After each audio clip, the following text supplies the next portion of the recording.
Hey team, it's Kyra from Handle Interiors, and today's video is all about kitchen designs and what you need to know when you're getting ready to renovate or build a new kitchen in your home. I love kitchens.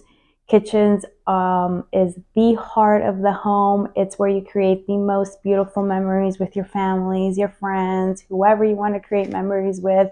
It is definitely, I think, the most special room in a house. So creating a kitchen that fits to that and not messing up and creating the perfect layout is so important. So the most important thing and the very first step in creating a kitchen is finalizing your style, because you want your styles to be cohesive throughout your own home. And cohesive is going to be the word for handles, because I always use it and I love the word and it means a lot and it is very important. So every time you guys hear the word cohesive, like, share, subscribe, and comment on my videos. Okay? Magic word. So you would want your house to be cohesive with the same style, and you would want it to feel timeless. Depending on what your style is going to be, then you can figure out what kind of cabinetry color, what kind of countertops you want, what your backsplash is going to be, and what your finishes are going to be. But before you do all of that, it's also very important to do this very next second step, which is figuring out the layout for your kitchen. So do you want an L shape, U shape, galley kitchen? Do you want a big island, small island? Do you host often? Do you want seating in your island? Do you want seating in your island for the kids to have breakfast? Do you not want any seating in your island? Do you want your seatings to be elsewhere and in a formal dining room? All of these things are very important to consider when finalizing what your layout is going to be in your kitchen. So once you finalize your layout, then you're able to determine whether your kitchen is on the bigger or on the smaller side. And then you can start figuring out what colors you can incorporate into your kitchen. Of course, color always comes down to preference.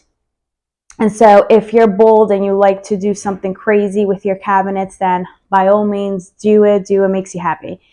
If you're working with a kitchen that's smaller, I always recommend bringing in lighter neutral cabinetry, so white and maybe oaks in the cabinetry.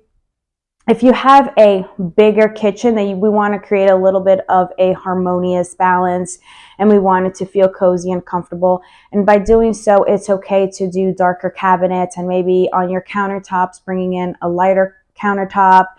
Also, when you're in the process of figuring out what kind of cabinetry you want, this can then help you figure out what kind of countertops you want.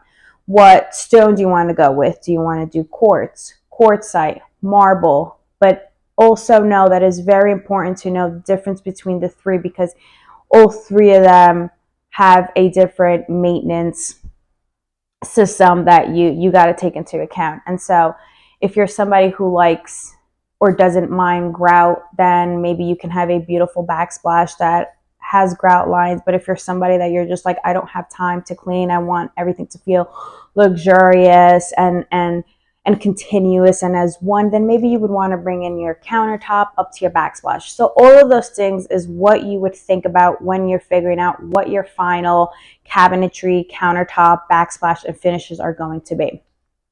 My trick and my rule of thumb is, when you're getting ready to figure out what your final cabinetry, finishes, countertop, backsplash, and all that fun stuff is going to be, always request a sample from your vendor or whoever you're purchasing it from. Or if you're working with a designer, designers always give out samples. So pay attention to these samples. These samples are going to make you instantly feel what you're supposed to feel when you see your kitchen. So when you see everything laid out, you'll either have the feeling of, oh my God, this looks absolutely beautiful together. Or you'll be like, you know what? I kind of don't like the brushed nickel finishes with the blue cabinets. Can we change it to maybe a brass?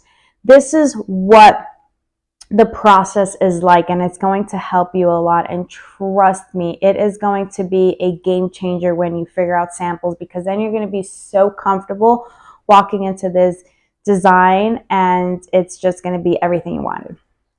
Now, there's also something very, very important when creating and designing and finalizing your kitchen.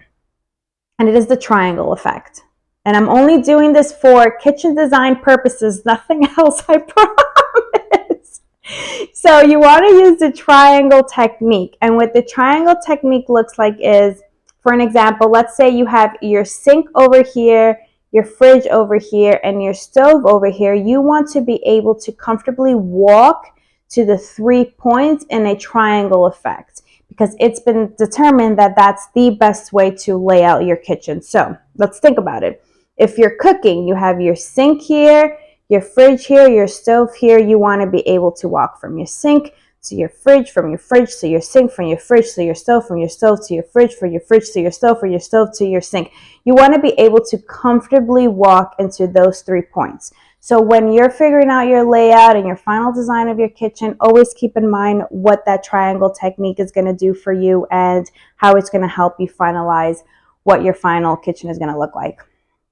There's one last element that I always love to talk about, because a lot of people always forget about it and don't put too much interest in it. And when I'm speaking to my clients, I always let them know we need this element, because it's what's going to have your kitchen be like perfect. That's lighting. So incorporating under cabinet lighting. I like to, depending on whether the client is also a fan of it, do some sort of lighting on like the bottom section of the cabinetry, which is what we call the toe kick sometimes. So the bottom part of the cabinetry, what kind of island lights are you going to use if you do have an island, the number of island lights that you're going to incorporate depending on the final size of your island and the final seating count. Also, recessed and high hats is very important, because it's only going to continue to enhance the space with the lighting. If you don't have an island and you only want to do a recessed light, do recessed lights with a beautiful flush mount that creates character into the space and that looks super pretty and super elevated.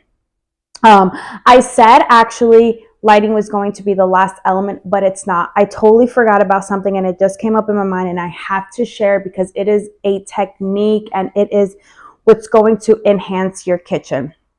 And it's the built-in technique. And so what that means is having refrigerators and dishwashers that are built in. And so having a built-in fridge and a built-in dishwasher is going to make the whole kitchen feel like a unit. So what that looks like, an example of it is if you have a fridge, instead of having the stainless steel doors, what you do is you get a panel ready fridge and you create cabinet doors to fit the fridge, and now your fridge look like it's part of the entire kitchen and the cabinetry. And it is absolutely beautiful. It just enhances the space tremendously. And so if you're getting ready to design your kitchen and renovate or uplift your kitchen, these are a few tricks and tips that I always think about when I am getting ready to design a kitchen for a client. So I hope it helped. And like I always end it off, and it's always very important, make sure your kitchen is true to you, your space, your personality, and make it yours. Have fun.